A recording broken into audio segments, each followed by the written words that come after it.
Serial तुमसे तुम तक में अब कहानी एक नए मोड़ पर पहुंचने वाली है। आने वाली एपिसोड में अन्नू के सामने 20 साल पुराना एक ऐसा राज आने वाला है जो उसकी पूरी जिंदगी बदल सकता है। लेकिन सच सामने आने से पहले आर्या एक बार फिर बातों का सहारा लेकर अन्नू को मनाने की कोशिश करेगा।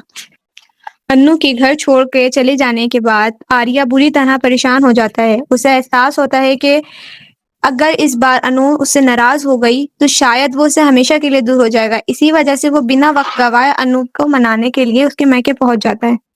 दूसरी तरफ आर्या की माँ उसे सख्त अंदाज में समझाती है कि किसी भी हाल में अन्नू को मनाकर घर वापस लेकर आए।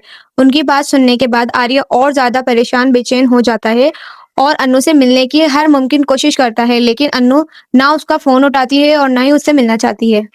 इसी दौरान झंडे आर्या को फोन करके कहता है कि फिलहाल वापस आ जाओ, बाद में कोई बेहतर तरीका सोचेंगे। मगर आर्या साफ इनकार कर देता है और कहता है कि जब तक अनु मान नहीं जाती वो वहां से नहीं हिलेगा।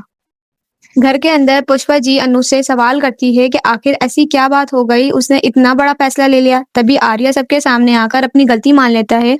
वो कहता है कि उसने पहले कुछ सच छुपाए थे, लेकिन उसका इरादा किसी को दुख देना नहीं था। आर्या की बात सुनकर गोपाल जी का भरोसा टूट जाता है। उनका मानना होता है कि भी रिश्ते की बुनियाद झूठ पर नहीं टिक सकती। वो अन्नू का साथ देते हुए कहती हैं कि जब तक पूरा सच सामने नहीं आ जाता वो उसका हर फैसले में उसके साथ खड़ी हो रहेंगी।